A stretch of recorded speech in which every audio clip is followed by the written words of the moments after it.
नमस्कार साथियों। ईरान के राष्ट्रपति राइसी पाकिस्तान के 3 दिन की यात्रा पर गए हुए हैं और उन्होंने जाते जो ईरान के राष्ट्रपति हैं उन्होंने बोला कि हम दोनों देश ईरान और पाकिस्तान दोनों के रिश्तों को मजबूत करेंगे और मतलब रिश्ते ना बिगड़े इसका वादा करते हैं। अब देखो, वादा करने से कुछ नहीं होता है।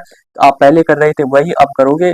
यात्रा करने से या कोई बड़े राष्ट्र अध्यक्ष है ना, उनके कहने से रिश्ते नहीं सुधरते हैं। एक देश की जनता और दूसरे देश की जनता में यदि थोड़ी बहुत भी समझदारी होती है ना तो रिश्ते सुधरते हैं। मान लो ये तो वादे कर गए यहाँ पर, भाई हम रिश्ते नहीं बिगाड़ेंगे, हम वादा करते हैं। पर जो इनके विचारधारा है, जो आतंकवाद की विचारधारा, वह कभी नहीं समझेगी। वह इनके जाते या 1-2 महीने बाद में फिर वैसा का वैसा माहौल कर देंगे और वैसे की वैसे बम गोले, एयर स्ट्राइक और आतंकवाद के पाकिस्तान को इधर से मारना फिर ईरान मारेगा। इसी प्रकार से चलती रहेगी। इनके रिश्ते कितना ही बोले पब्लिक मीडिया में भाई हम हमारे रिश्ते सुधार लेंगे, एक इस्लाम, दोनों देश इस्लामी का, तो उस भाई हम इस्लाम इस्लाम भाई भाई है, तो उस प्रकार से कितनी बातें कर लें, पर जो ग्राउंड पे होगा ना वो अलग ही होगा। आई होप, हम तो यही चाहते हैं कि आतंकवाद समाप्त हो। पर यदि इन दोनों देशों के ही रिश्ते सुधर जाते हैं तो दुनिया में कहीं युद्ध ही नहीं होगा या कहीं आतंकवाद की शिकायत ही नहीं होगी, कहीं हमले ही नहीं होंगे। यदि इनकी विचारधाराएं, इनकी, चल ईरान को तो छोड़ दो, हम ईरान के तो हमारा दोस्त है और उतना होता भी नहीं, पर पाकिस्तान के जो लोग हैं उनकी विचारधारा है जो आतंकवाद पनपता है, ट्रेनिंग देता है, यदि पाकिस्तान ही समझ जाए तो मतलब पूरी दुनिया में ही शांति आ जाए और ये कभी नहीं सुधरेंगे। चाहे इन्हें ईरान बोलो चाहे अमेरिका बोलो, यह है अपनी हरकतों से बाज कभी नहीं आएंगे।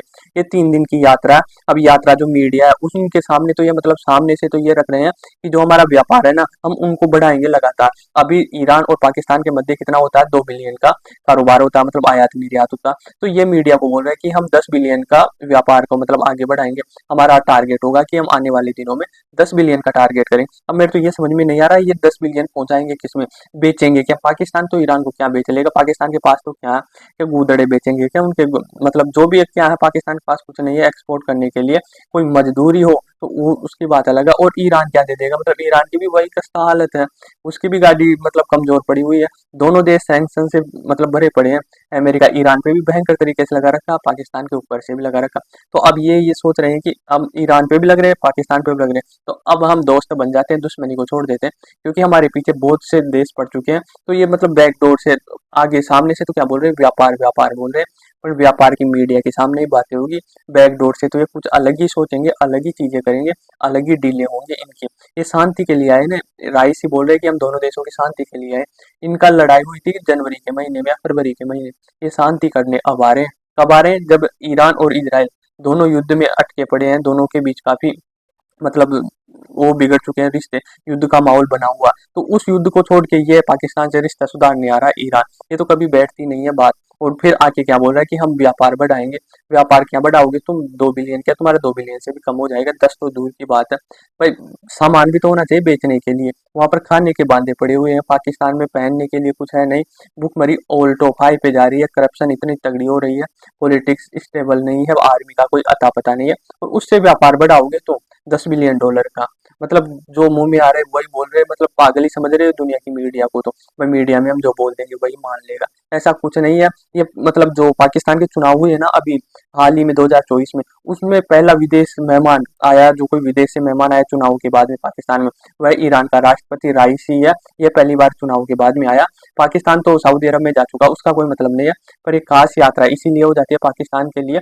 और पाकिस्तान लगातार ये बोल रहा। और फिर पाकिस्तान ने देखो क्या स्टेटमेंट दी है भाई, दोनों ये राइसी आया ना राष्ट्रपति ईरान का, तो हम भाई दोनों देशों की जो संस्कृति है, कला संस्कृति है हमारी, जो पाकिस्तान की तो क्या ही संस्कृति है, भारत से ही तो अलग हुआ। तो भारत की है ये अपने आप से बनाती है, और संस्कृति अपने आप से नहीं बनती है। लाखों वर्षों पहले जो चली आ रही थी उसी के अनुसार चलती रहती है। नया चीज ऐड करोगे तो उससे कोई मतलब नहीं होगा। तो इनका तो यही है भाई, इनकी एक संस्कृति जरूर डेवलपमेंट की है पाकिस्तान ने भाई। आतंकवाद को कैसे ट्रेनिंग देनी है, कैसे उसको रखना है, कैसे यूज करना है, और कहीं यूज नहीं आ रहा तो फिर अपने आप देश में ही किस प्रकार से बम फोड़ दें।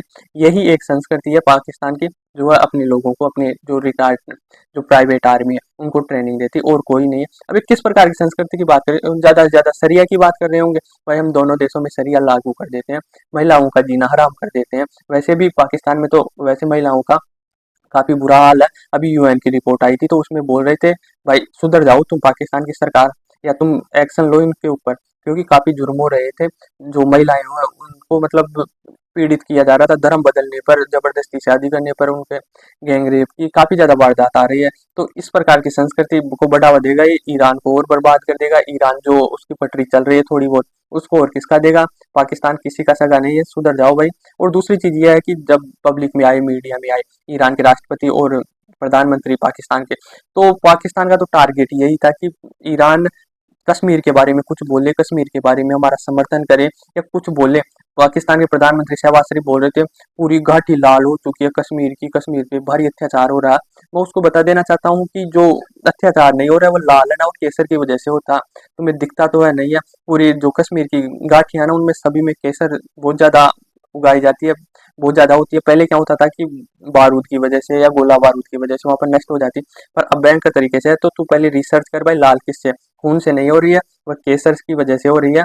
और विमल की भी शाहरुख खान खूब ज्यादा प्रचार कर रहा है, तो काफी ज्यादा खाने वाले होंगे, इसीलिए हो गई है। तू फालतू, अरे जब हत्याचारी होता वहां पर आतंकवादी होता तो हम G20 की मीटिंग काहे को रखते हैं वहां पर कश्मीर में, हमें हमारी बदनामी कराने के लिए रखते हैं। भाई देखो हमारे हम अत्याचार करते हैं कश्मीरियों के ऊपर, और तुम इंटरनेशनल मीडिया वहां पर जाओ और तुम देख के आओ। थोड़ी बहुत बुद्धि भी लगा लिया करो भाई, कुछ भी बोल रहे हो तो थोड़ी बहुत रिसर्च किया करो कि मतलब वैसे ही बोल देते हो कोई रिसर्च में भी इनके कौन होंगे, तालिबान के वो आतंकवादी हो गए अनपढ़, तो उसकी रिसर्च के अनुसार ये बोल देता। पर ईरान ने यहाँ पर समझदारी बताई, ईरान ने कुछ एक शब्द भी नहीं बोला, कश्मीर के बारे में जिक्र भी नहीं किया, उन्होंने गांजा के बारे में किया। तो ये मतलब ये हो गए थे, ईरान गा रहा था दिवाली के गीत, ये गा रहे थे होली के। मतलब पाकिस्तान तो कश्मीर को टारगेट कर रहा था और ईरान गांजा को कर रहा था, तो इनके दोनों के सूर्य अलग अलग थे, दोनों किसी प्रकार से संबंध मतलब एकजुट नहीं हुए। तो ये रिश्ते तो सुधार रहे हैं पर इनके सूर्य नहीं मिल रहे हैं अभी तक। तो आई होप आपको समझ में आया होगा। धन्यवाद।